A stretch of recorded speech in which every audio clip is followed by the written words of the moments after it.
নির্বাচন কি আদৌ হবে? 18 বছর আগে অর্থাৎ 2007 এবং 2008 সালে বাংলাদেশের প্রতিটি চা দোকান থেকে শুরু করে ড্রয়িং রুমের আড্ডায় সবচেয়ে বড় প্রশ্ন ছিল এটি। এমন এক সময় ছিল যখন দেশ চলছিল এক বিশেষ ব্যবস্থায়। রাজপথে ছিল সেনা টহল আর প্রধান দুই নেত্রী ছিলেন কারাগারে। তবুও মানুষের মনে ছিল গভীর সংশয়।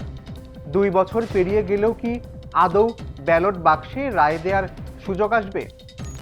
আজকের এক্সপ্লেইনারে আমরা ফিরে যাব সেই ঐতিহাসিক 2008 সালের নির্বাচনে, যে নির্বাচনকে বলা হয় বাংলাদেশের ইতিহাসের অন্যতম গ্রহণযোগ্য এবং উৎসব মুখর নির্বাচন।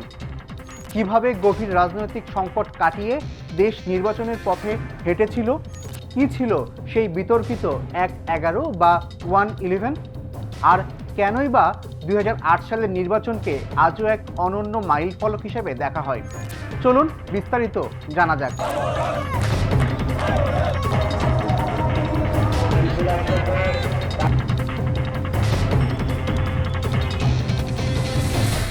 এই গল্পের শুরুটা কিন্তু 2008-এ নয়, বরং আরও কিছুটা আগে।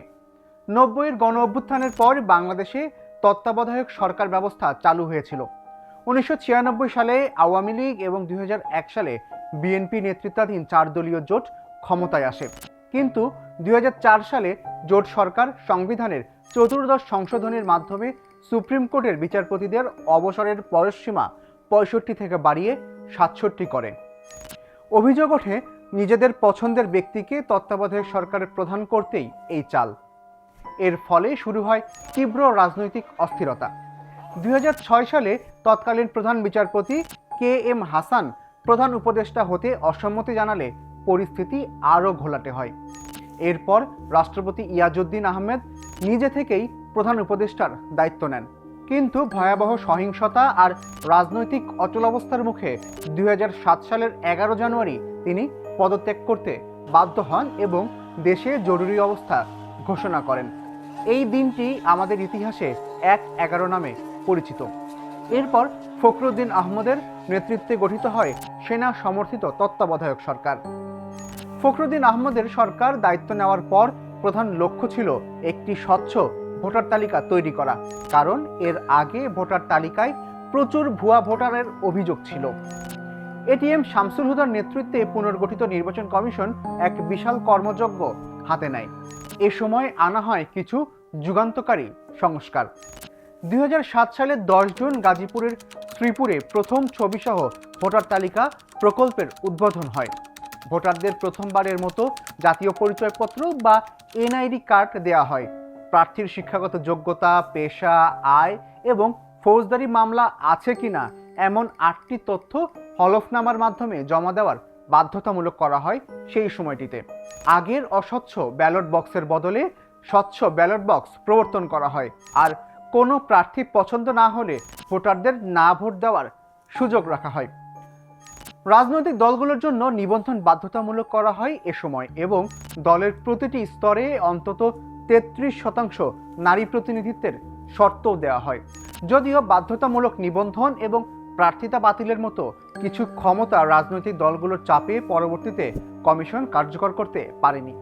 2007 সালের 15 জুলাই নির্বাচন কমিশন তাদের বহুল প্রতীক্ষিত নির্বাচনী রোডম্যাপ ঘোষণা করে, যেখানে বলা হয় 2008 সালের ডিসেম্বরের মধ্যে ভোট হবে। কিন্তু রোডম্যাপ ঘোষণার পরের দিনই অর্থাৎ 16 জুলাই ভোরে গ্রেপ্তার হন আওয়ামী লীগ সভানেত্রী শেখ হাসিনা।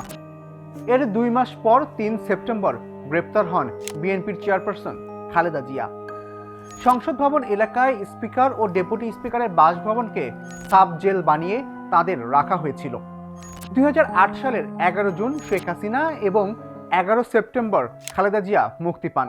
একই সময়ে তারেক রহমান কারাবন্দী থাকার পর মুক্তি পেয়ে লন্ডনে নির্বাসনে যান। এই গ্রেপ্তারগুলো রাজনৈতিক মহলে তীব্র সংশয় তৈরি করেছিল যে আদৌ প্রধান দলগুলোকে ছাড়া নির্বাচন সম্ভব কিনা। নির্বাচনের আগে বিএনপির মধ্যে তৈরি হয়েছিল চরম বিভক্তি। দলটির মহাসচিব মান্নান ভূঁইয়াকে বহিষ্কার করে খন্দকার দেলোয়ার হোসেনকে দায়িত্ব দেওয়া হয়েছিল। কিন্তু নির্বাচন কমিশন সংলাপের আমন্ত্রণ জানায় সংস্কারপন্থী হিসাবে পরিচিত হাফিজ উদ্দিন আহমদকে। সিইসি শামসুল হুদা একে অভিহিত করেছিলেন ডক্ট্রিন অফ নেসেসিটি হিসেবে বা প্রয়োজনীয়তার নীতি হিসেবে। পরবর্তীতে নির্বাচন কমিশনার সাখাওয়াত হোসেন তার বইতে স্বীকার করেছেন যে সংস্কারপন্থীদের প্ররোচনায় হাফিজ উদ্দিনকে চিঠি দেওয়া ছিল একটি ভুল সিদ্ধান্ত। অবশেষে অনেক নাটকীয়তার পর বিএনপি নির্বাচনে অংশ নিতে রাজি হয়। বিএনপির অনুরোধে নির্বাচনের তারিখ 18 ডিসেম্বর থেকে পিছিয়ে 29 ডিসেম্বর নির্ধারণ করা হয়েছিল। 29 ডিসেম্বর 2008 সেদিন পুরো বাংলাদেশে ছিল এক উৎসব মুখর পরিবেশ। আগের নির্বাচনগুলোর তুলনায় সহিংসতা ছিল নগণ্য। দেয়াল লিখন বা বড় তোরণ ছিল না, ছিল সুতলি দিয়ে ঝুলানো সাদা কালো পোস্টার।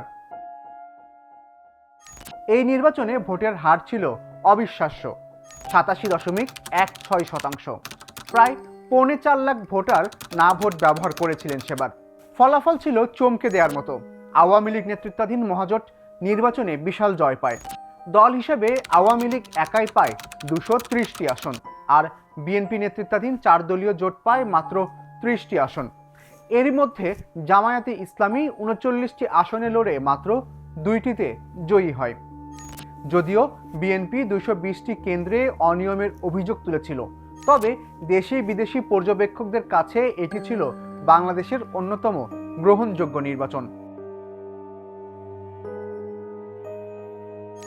2008 সালের সেই নির্বাচনের পর বাংলাদেশের ক্ষমতার পালাবদল ঘটে। 2009 সালের শুরুতে নতুন সরকার গঠন হয়। কিন্তু এই নির্বাচনটি কেন গুরুত্বপূর্ণ?